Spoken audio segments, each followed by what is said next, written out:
তো বন্ধুসকল কথা হ'ল মানে কি মৰ্ণিঙত মই ৰাতিপুৱা একদম উঠিছোঁ। উঠাৰ পিছত মই ভাবিছোঁ আজি বেলেগ ঠাইত যাম বুলি।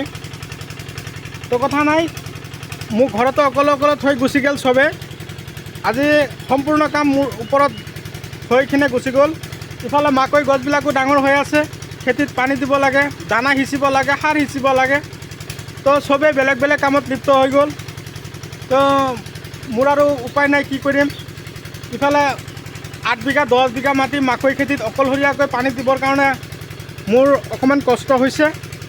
ইফালে চেলো ষ্টাৰ্ট কৰি ৰাখিছোঁ, ইফালে ল'ৰা এজনক মাতিছোঁ। মই অকলে অকলে নোৱাৰোঁ কাৰণে ল'ৰাজনক মাতিলোঁ। এতিয়া ল'ৰাজনেও ভালদৰে কাম কৰিব নোৱাৰে, গাত একো নাই, একদম পূৰা ক্ষীণ। এতিয়ালৈকে টুপি খোলা নাই মূৰৰ পৰা, কি ক'ম আৰু। তো ইফালে খুৰাও গুচি গ'ল, ভাইটিসকলেও নাই ঘৰত। দানা চানা আনি একদম পূৰা ৰেডি কৰিলোঁ, যোৱা ৰাতি আনিছোঁ খেতিত দিবৰ কাৰণে।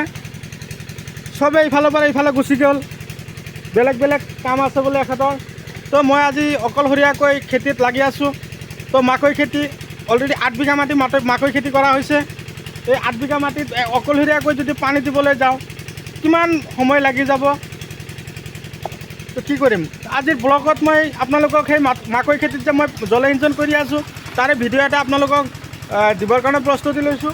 কথা হ'ল আপোনালোকে মোৰ ভিডিঅ'টো কোন ঠাইৰ পৰা চাই আছে আপোনালোকে কমেণ্ট কৰি জনাব। মোৰ কিন্তু আজি বহুত এটা বেয়া লাগি আছে, মোৰ এইবিলাক কাম কিন্তু একদম নিজাববীয়াকৈ একদম সহ্য নহয়। তো ল'ৰা এজনক যে মাতিছে, ল'ৰাজনৰ তাৰমানে কোনো ধৰণৰ কামৰ ওপৰত তাৰমানে হেৰি নাই, সি নোৱাৰে, মই দেখুৱাই দিলেহে পাৰে। কি ক'ম আৰু, পাইপটো তাৰমানে এটা পাইপৰ পৰা আৰু এটা পাইপ যে একেলগ কৰি পানী দি দিব সেইটো নোৱাৰে। একদম মই পূৰা ভিজি গৈছোঁ। তো আজি মই আপোনালোকক দেখুৱাম, এইটো হ'ল পাইনৰ মাকৈ খেতি। এই পাইনৰ মাকৈ খেতিত যথেষ্ট পৰিমাণে লাভালাভ আছে। এইটোত দিবা নেকি পানী এতিয়া? অঁ এইটোত লগাই দিছা নেকি? দে লগাই দে। তো মাকৈ খেতি আপোনালোকেও যদি কৰি ভাল পায় মই আপোনালোকক অশেষ ধন্যবাদ জ্ঞাপন কৰিছোঁ। ইফালেও পানী কি কৰোঁ অকলশৰীয়া কওকচোন। হা, ইমান বোকা হৈ গৈছে পানী অহাৰ পিছত।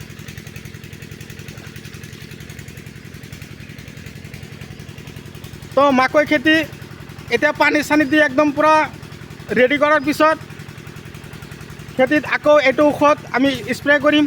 তো আপোনালোকে মাকৈ খেতিত কোনটো ঔষধ স্প্ৰে কৰে আপোনালোকে কমেণ্ট কৰি জনাব। এই ৰানাৰ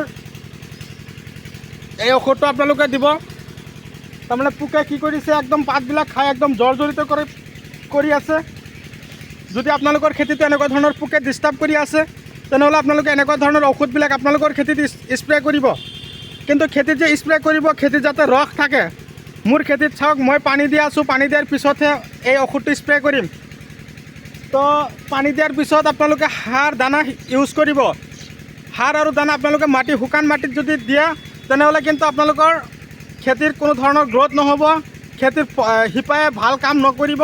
সেইকাৰণে আপোনালোকৰ খেতিত আগতে পানী দিব। পানী দি তাৰপিছত আপোনালোকে কি কৰিব, এই ঔষধ দানা সাৰ সিঁচিব। তো বিঘাত মাকৈৰ গছৰ বয়স যেতিয়া ধৰক 1 মাহ পাৰ হৈ যাব তেতিয়া পানী দিয়াৰ পিছত 10 কিলো ইউৰিয়া, 10 কিলো DAP, তাৰ লগতে ত্ৰিশূল প্লাছ লৈ আহিছোঁ 5 কিলো, 95 ষ্ট্ৰ'ব্লেজাৰ লৈ আহিছোঁ 2 কিলো। বিঘাত দিম মই, প্ৰতি বিঘাত। কোৱালিটি স্পেচিয়েল চয়েল লৈ আহিছোঁ বিঘা প্ৰতি 5 কিলো। তাৰমানে কি, মাকৈ গছৰ গ্ৰ'থ চাইছে আমাৰ খাৰুপেটীয়াৰ খেতিয়ক, আমি এনেকৈ খেতি কৰোঁ। আমাৰ খাৰুপেটীয়াত এনেকুৱা ধৰণৰ খেতি কৰোঁ আমি।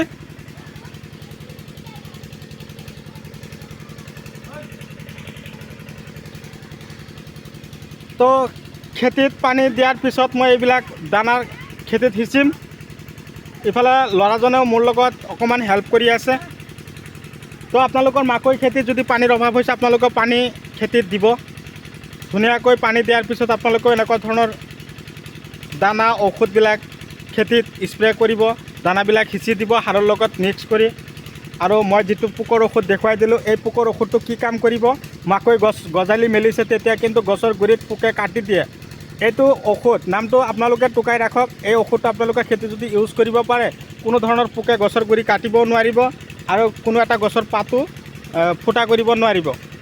তো ভিডিঅ' আপোনালোকে চোৱাৰ পিছত আপোনালোকৰ খেতিৰ ওপৰত আপোনালোকে মনোযোগী হ'ব। আপোনালোকে যাতে এনেকুৱা ধৰণৰ উন্নত মাকৈ খেতি কৰিব পাৰে। কেৱল মাকৈ নহয়, তাৰ লগতে পটল, ভোল, জিকা, বিধান, আপোনালোকৰ এনেকুৱা ধৰণৰ খেতিৰ বিধান লাগিলে ক'ব। খেতিৰ কাৰণে আপোনালোকৰ দানা লাগে ক'ব, ঔষধ লাগিলে আপোনালোকে জনাব।